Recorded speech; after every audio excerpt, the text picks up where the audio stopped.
Hello everyone, welcome to my channel. I hope everyone is having a wonderful day. Before starting the video, please go ahead and hit the subscribe button and give this video a like up. Here is your General Hospital recap for Friday, May 23, 2025, when Michael Corinthos stunned all. At the PCPD, Mac was relieved to see Jason so he could deal with Aunt Tracy. Jason entered his interrogation room and didn't say a word. "Oh, please, this is not the time for your strong, silent act. Get me out of here," she demanded. Jason informed Tracy that once Diane talked to the judge, he'd post bail. "Bail? The charges should be dropped. I was framed by that wretched brother of yours," Tracy declared. "Drew sailed up to the boathouse on that barge of his. Then, he trespassed on our property and he planted that, whatever it was, in my car." Jason just stared at Tracy, angering her more. "Why are you giving me the dead eye?" she asked. "I was just thinking, maybe it wasn't a good idea to team up with Drew," Jason replied, which shut Tracy up for a whole 30 seconds before telling Jason that she had no regrets.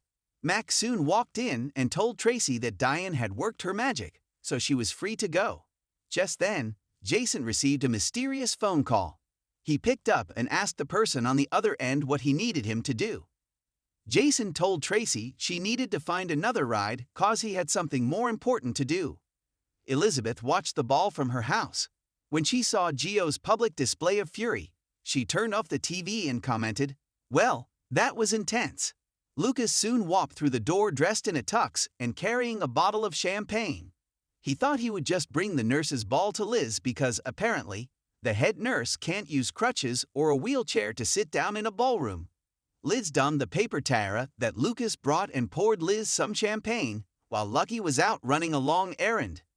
They remembered the ball from 10 years ago, when Brad proposed to Lucas, Rick proposed to Liz, and Carly told everyone that Hayden was an imposter, who was not really married to Jake Doe, aka Drew Kane.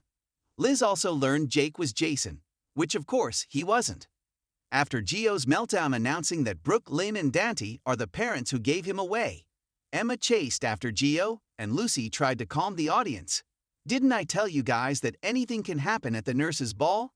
she nervously asked with a smile. Chase still stood on the stage and nodded at his wife. Brooke Lynn got up and chased after her mother, who also ran from the ballroom. As Lucy rambled, Dante looked at Lulu and whispered, "What the hell is Gio talking about?" Cody approached Dante and pulled Dante aside to talk. Cody took Dante to a dressing room to give him some answers. "I know this is a lot to take in. I don't know the whole story, but I know one thing for sure. Brooke Lynn had your baby," he told a stunned Dante, who asked how Cody knew. "I've known about the pregnancy since that summer. That's why Brooke Lynn left Camp Martha early. She was pregnant," Cody explained. Dante was outraged that Cody never told him, but Cody said that Brooke Lynn swore him to secrecy. "Then, when I didn't hear any more about it, I assumed that she terminated the pregnancy," Cody said. "And that baby is Gio. Gio Palmieri is my son," Dante marveled, before nearly breaking down in tears. "So that little kid that I used to see lighting sparklers on the 4th of July block party, that was my boy? Did Brooke Lynn know?" he asked. Sonny, Ned, and Loy also left. Lulu tried to follow, but Carly stopped her. "Lulu, don't. You've done enough," she said. Carly took Lulu into the ladies' room, where she gave her hell. Lulu explained that she confronted Lois, and Gio probably overheard. She wanted to find Dante, but Carly refused to let her. Dante needs to hear the truth, but he needs to hear it from the people who were actually involved. That is Lois and Brooke Lynn, not you. You need to calm down because, for better or worse, you're the one who set this whole train in motion. You need to get off the track before you get leveled," Carly advised before going to watch Joss and Trina perform.